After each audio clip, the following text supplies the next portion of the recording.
What if I told you that there's one team in the NBA right now whose future heavily relies on one player's decision this offseason?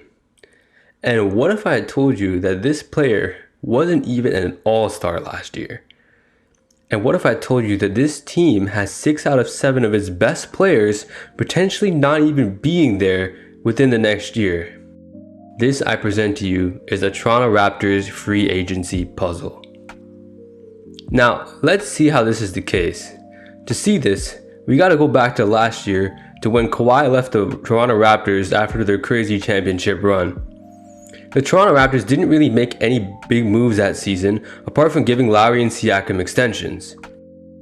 Nobody was really expecting this team to be good. No one even considered the fact that the Raptors would lock up the second seed again.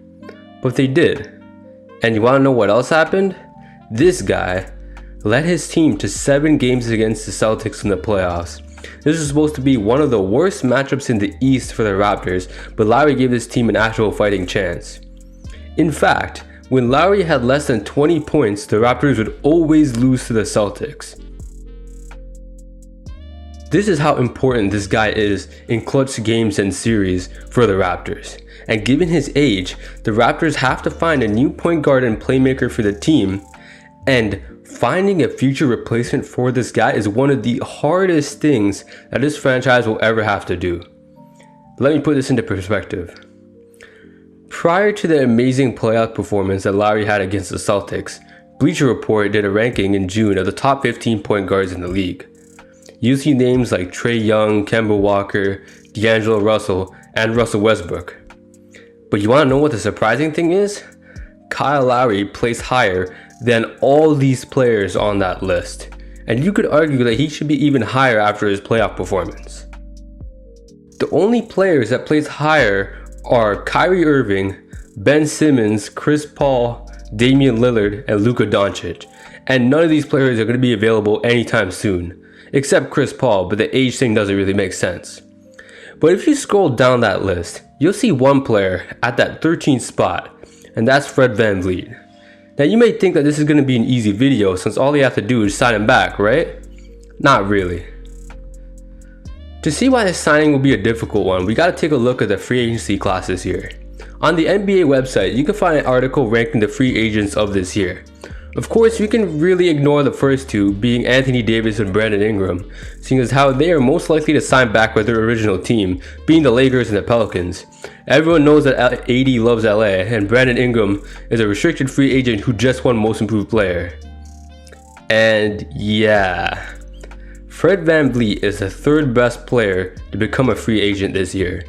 Not only is he the 3rd best player, he's also the best point guard of this free agency class. Now, why does this matter? There are multiple contending teams in the NBA right now who need a point guard of Fred VanVleet's caliber. The Bucks and the Clippers instantly come to mind. But also, there are teams like the Phoenix Suns who have more salary cap space and were super close to making the playoffs last year, that a player like Fred VanVleet can literally get them over that hump. But what does this mean? This means that there is a good chance that someone throws a $25 million contract or even a max at Fred VanVleet. Now, if you look at the Raptors' contracts, they definitely have cap space for it, but there's one issue. In 2021, they want to sign this guy. And to even have a shot at getting Giannis, they're going to need to leave a max slot open. Especially since the Miami Heat are also going to make a run at him, and the Bucks will offer him the Supermax. The issue is that the Raptors can't afford to give VanVleet a super expensive contract, because not only do they have to leave a max slot open, but they also have to give contracts within the next year out to Marc Gasol, Serge Ibaka, Norman Powell, Kyle Lowry, and OG Anunoby. Now, if you didn't realize this, apart from Siakam, who they thankfully gave a max extension, these players are Toronto's 6 best players. And if you look at the contracts that these players like Serge Ibaka, Kyle Lowry, and OG are going to ask for, it's clear that the Raptors are not going to be able to offer all of these players a spot next year. But the $1 million question is, who should they get back and for what price? Fred VanVleet is a priority for sure, and Lowry too, but what about the others? He has Serge Ibaka, who's one of the best stretch bigs in the league, being the Raptors' best three-point shooter in the playoffs, at a 51.1 three-point percentage.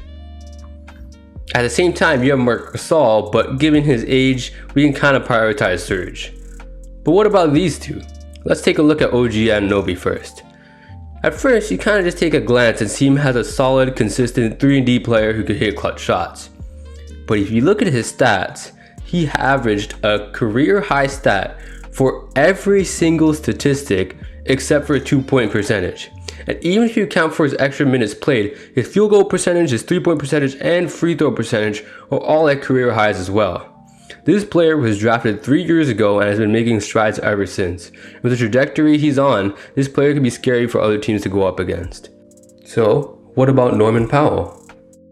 His 3-point percentage, his field goal percentage, and points per game, and rebounding are all very solid, with the latter three all being career highs. Now, which one would you pick? At glance, you kind of look to prioritize OG just because of his amazing stat line, and you'd be right. Assuming you can get Fred VanVleet back, you can pick one out of these two players. I prefer OG. Sign Lowry back in 2021 with bird rights and then make a run at Giannis. But there's one problem with all of this: the salary cap. Now, I'm not an economist, but the lower attendance for next season and a shortened 72-game season isn't exactly ideal for keeping the salary cap high. All that being said, there's a significant chance that this salary cap will take a hit. If this is the case, the Raptors cannot afford to throw $25 million at VanVleet, and he may walk if he gets a better offer. So what are you going to do about finding a replacement point guard for Kyle Lowry? The draft. When I first saw the rumors a month or two ago that the Raptors were going to trade up to try to draft LaMelo Ball, I didn't think too much of it. I just thought these were random rumors running around with no real basis. But the more I think about it, the more I think that this is a good idea the Raptors try to draft their new point guard if Fred doesn't sign. In the league we have today, it's difficult to persuade teams to part ways with their point guards, especially given the fact that this is a guard-centric league. But what does LaMelo have to do with this?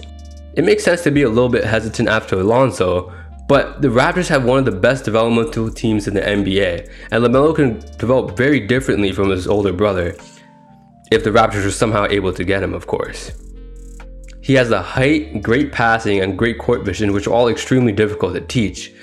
But he isn't quite NBA star ready yet. His shot selection and 3-point shot definitely need improving. I can definitely see this as an option though if Fred doesn't come back, but it does have its fair share of risk. The Raptors would most likely have to give up major assets in order to make this happen, but if they don't do anything, they might not even have a point guard ready to go once Lowry's play starts to degrade as he ages. This is quite a difficult decision, and almost a lot of it depends on Fred VanVleet's decision. I have a good feeling that the Toronto Raptors front office is going to surprise us this offseason. Whether it be making a run at LaMelo or going for Fred or even something I'm not even thinking of. I can't wait to see how this team is going to navigate one of the hardest off seasons in franchise history. All we can do is sit back and enjoy the show.